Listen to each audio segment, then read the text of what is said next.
അങ്ങനെ 12 എന്ന് പറയുന്ന സിനിമ കണ്ടു. എനിക്ക് ഈ സിനിമ ഇഷ്ടപ്പെട്ടോ ഇല്ലയോ എന്ന് ചോദിച്ചു കഴിഞ്ഞാൽ കൊള്ളാം. അതായത് ഒരു പ്രാവശ്യമെങ്കിലും കണ്ടു നോക്കാം എന്ന രീതിയിൽ സിനിമ എനിക്ക് തോന്നി.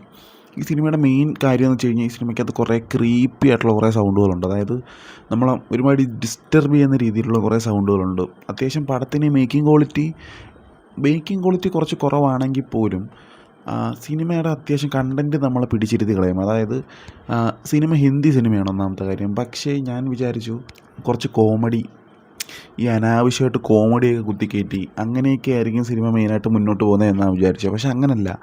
അതായത് ഇവർ എന്ത് കണ്ടൻറ്റാണ് അവർ ഉദ്ദേശിക്കുന്നത് അത് മാത്രമേ ഇവർ ഇതിനകത്ത് ചർച്ച ചെയ്യുന്നുള്ളൂ. അനാവശ്യമായിട്ട് ഒന്നുമില്ല, ഒരു പാട്ട് പോലും ഇല്ലാത്ത സിനിമ. അതായത് ഒരു ഹിന്ദി സിനിമയ്ക്കകത്ത് പാട്ടോ കോമഡിയോ ഒന്നുമില്ലാതെ പക്കാത അവരെന്ത് കണ്ടൻറ്റാണോ ഉദ്ദേശിക്കുന്നത് അത് മാത്രം സംസാരിച്ച് പോകുന്നു. സംഭവം എനിക്ക് ഇഷ്ടപ്പെട്ടു സത്യം പറഞ്ഞാൽ. അതുകൊണ്ട് തന്നെ ഇതിൻ്റെ അകത്ത് ഗൗരി എന്ന് പറയുന്നൊരു പെങ്കൊച്ചുണ്ട്. ഇവക്ക് പെട്ടെന്നൊരു ദിവസം ഒരു ബന്ധമില്ലാത്ത കുറേ കാര്യങ്ങൾ ചെയ്യുന്നു. അതായത് രാത്രി എഴുന്നേറ്റ് നടക്കുന്നു, ഒരു പതിവുമില്ലാതെ കുറേ കാര്യങ്ങൾ ചെയ്യുന്നു. അതായത് സംസാരിക്കുന്നത് വേറെ രീതിയിൽ, വീട്ടുകാരുടെ അടുത്ത് വേറെ രീതിയിൽ പെരുമാറുന്നു. അങ്ങനെ കുറേ ഒരു ബന്ധമില്ലാത്ത രീതിയിലുള്ള കുറേ ഇവളുടെ പെരുമാറ്റങ്ങളിലൊക്കെ ഭയങ്കരമായിട്ട് വ്യത്യാസം ഉണ്ടാകുന്നു.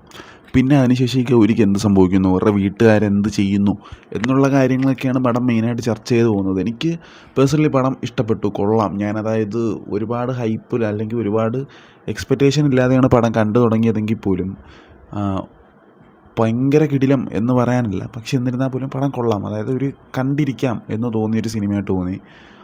എന്തായാലും കണ്ടു നോക്കുക. കണ്ടിട്ട് നിങ്ങളുടെ അഭിപ്രായങ്ങളൊക്കെ പറയുക. ഇതുപോലെ മറ്റൊരു വീഡിയോയ്ക്കകത്ത് വീണ്ടും കാണാം.